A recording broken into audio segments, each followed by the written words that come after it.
Viofo HK4 hardwire kit versus the Viofo HK6 hardwire kit. What are the differences?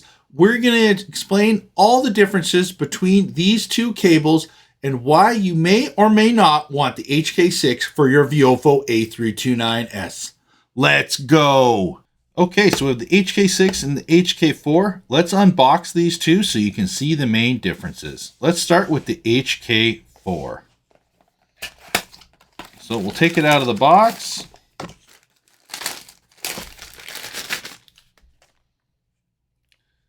So the main differences here is this is actually your low battery protection, which has the 11.8, 12, 12.2, 12.4 volts. And then it has your standard USB-C to plug in to the actual dash camera, and your red, yellow, and black, which is your power ground and ignition cables. Going over to the HK6.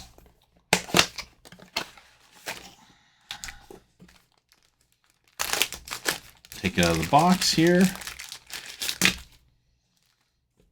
And this is a little bit different. So as you can see, it actually has two cables, so you can actually unplug them now from the main module. And the main module actually has Bluetooth in it, which communicates with the A329S. It also can communicate with the A229 Ultra, A329T. So basically, as you can see here, there are little plugs. It can only plug in one way. So the 4-pin plugs in here, and the 3-pin plugs in there. And as you can see on this end, red, yellow, black, which is nice. Now you actually could extend these cords quite easily. You could also buy replacement clips probably if you find out exactly which clip of this is online. The low battery protection, as you can see right here, is actual different selector switch. So you can see there's the actual low battery protection settings, right? 11.8, 12, 12.2, and 12.4.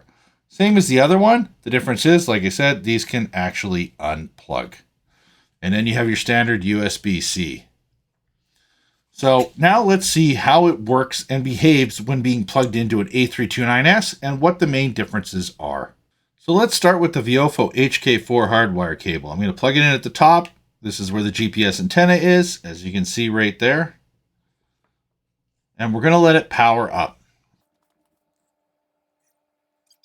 So as you can see, the dash camera powers up, and I'm going to go here directly into the settings by just tapping the record button, and it allows me to go to the on-screen display to allow me to change settings. I'm going to go to video settings and look for parking recording.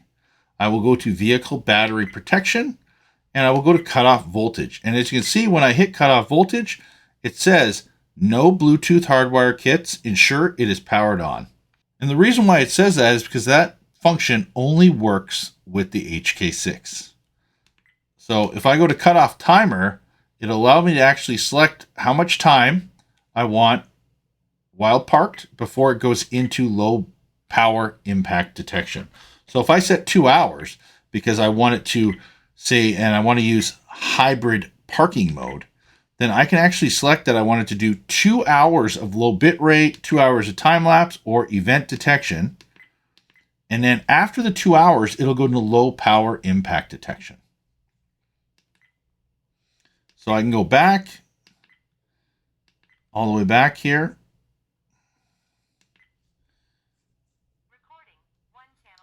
And I will go directly here into the recording mode. And if I actually put it into parking mode now, so now it's in parking mode.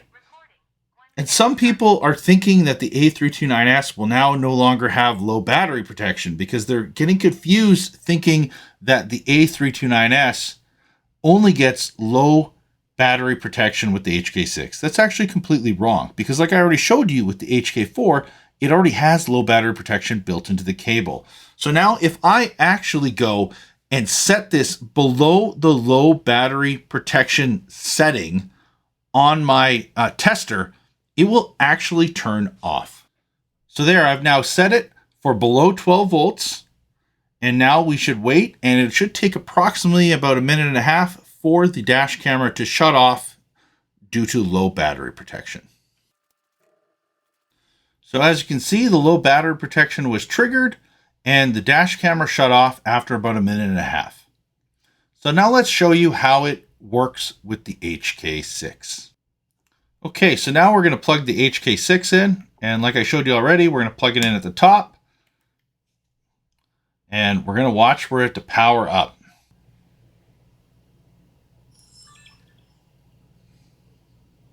Recording. One channel started.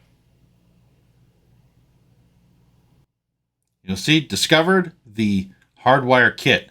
So it'll only come up like that if you're using the Bluetooth Hardwire kit, which is the Viofo HK6. So really, what do you get?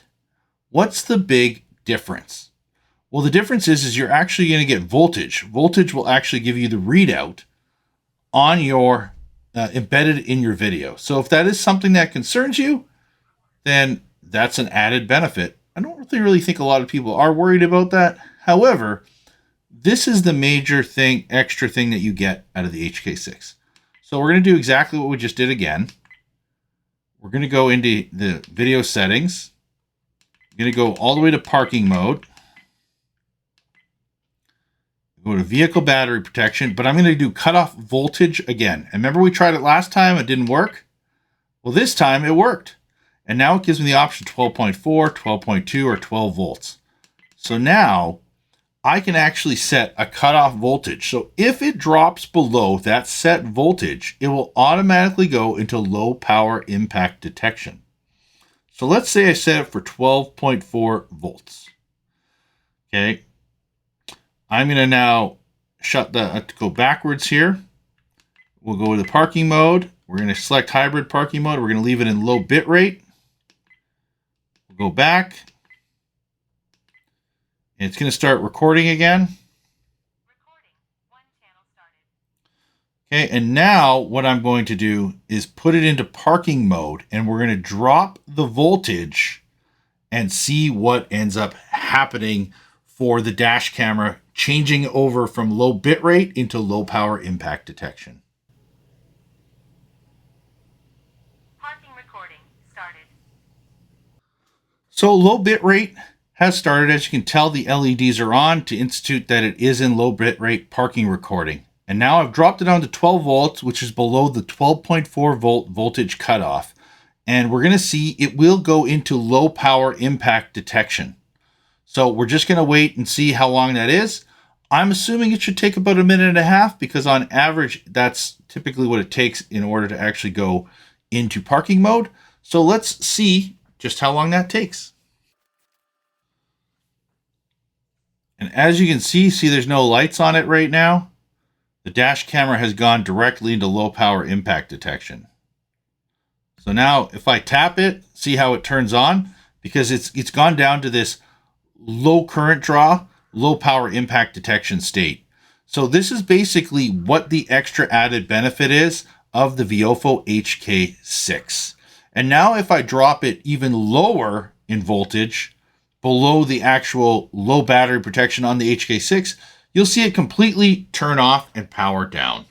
So we've dropped it down to 11.4 volts. I know a little extreme, but we want to make sure that this thing actually does shut off and the low battery protection works at both stages for the Hardwire cable. So as you can see, about 1.5 minutes later, nothing, non-responsive, completely shut off.